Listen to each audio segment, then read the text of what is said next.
نحمدہ ونصلی علی رسولہ الکریم اما بعد فاعوذ باللہ من الشیطان الرجیم بسم اللہ الرحمن الرحیم۔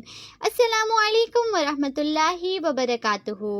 کیسے ہو آپ تمام پیارے پیارے بچوں؟ اللہ ہم تمام کو ہمیشہ اپنی رحمت کے سائے میں رکھے، آمین یا رب۔ پیارے بچوں، رمضان کے اب بس کچھ ہی دن باقی ہیں اور مجھے پوری امید ہے کہ ہمارے پیارے پیارے بچے اس مبارک راتوں میں اللہ تعالیٰ کی خوب عبادت کر رہے ہوں گے، اور اب تک ہم نے جتنی بھی گڈ ڈیڈ سیکھے ہیں ان تمام پر عمل بھی کر رہے ہوں گے انشاءاللہ۔ تو چلیے پھر انشاءاللہ آج ہم جز 22 یعنی سورہ یاسین سے آیت نمبر 65 دیکھیں گے۔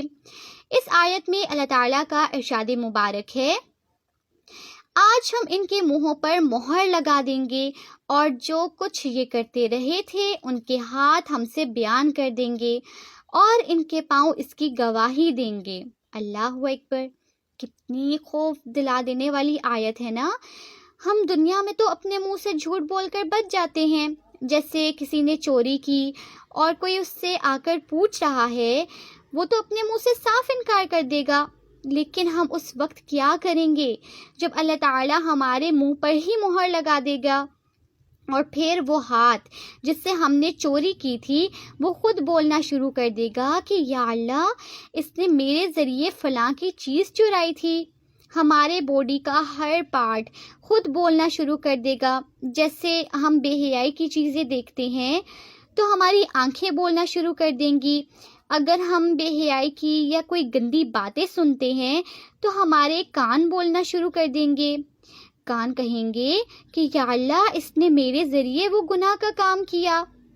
پیر کہیں گے یا اللہ، میں گواہ ہوں کہ یہ میرے ذریعے چلتے ہوئے اس گناہ کے پاس گیا۔ اب ذرا سوچئے کہ یہ وہی باڈی ہے جس کی ہم کتنی کیئر کرتے ہیں نا، کریمز لگاتے ہیں، اچھے کپڑے پہنتے ہیں، جیولری پہنتے ہیں، اسے صاف رکھتے ہیں، اس کا اتنا خیال رکھتے ہیں، لیکن یہی باڈی کا ہر پارٹ اس دن ہمارے خلاف گواہی دے گا۔ ذرا امیجن کریں کہ وہ کیا منظر ہوگا، ہم اللہ تعالیٰ کے سامنے کتنا شرمندہ ہو جائیں گے۔ دنیا میں تو ہم اس منہ سے جھوٹ بول کر بچ گئے تھے، لیکن اس دن ہم کیسے بچیں گے؟ اس لیے اپنی باڈی کی ہر پارٹ کو نا اچھے کاموں کے لیے لگائیں، اللہ تعالیٰ خوش ہوتے ہیں۔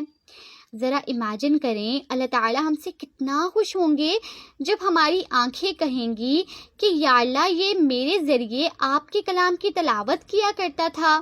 ہمارے کان کہیں گے کہ یا اللہ، یہ مجھ سے اچھی اچھی باتیں سنا کرتا تھا۔ ہمارے پیر کہیں گے کہ یا اللہ، یہ میرے ذریعے چل کر مسجد جایا کرتا تھا۔ ایسے ہی باڈی کا ہر پارٹ ہمارے حق میں گواہی دے گا۔ تو اب سے آپ نا جب بھی کوئی ایسی چیز کرنے جائیں جو اللہ تعالیٰ کو نہیں پسند تو فوراً یاد کر لیں اس آیت کو اور رک جائیں، شیطان کے بہکاوے پر بالکل نہ آئیں۔ ہم جو بھی چھپ کر کام کرتے ہیں یہ وہی باڈی ہے جو اس دن ہماری گواہی دے گی۔ اللہ تعالیٰ سے دعا ہے کہ وہ ہمیں توفیق دے کہ ہم اپنی باڈی کا ہر پارٹ اس کی رضا کے لیے استعمال کریں، آمین یا رب۔ السلام علیکم ورحمۃ اللہ وبرکاتہ۔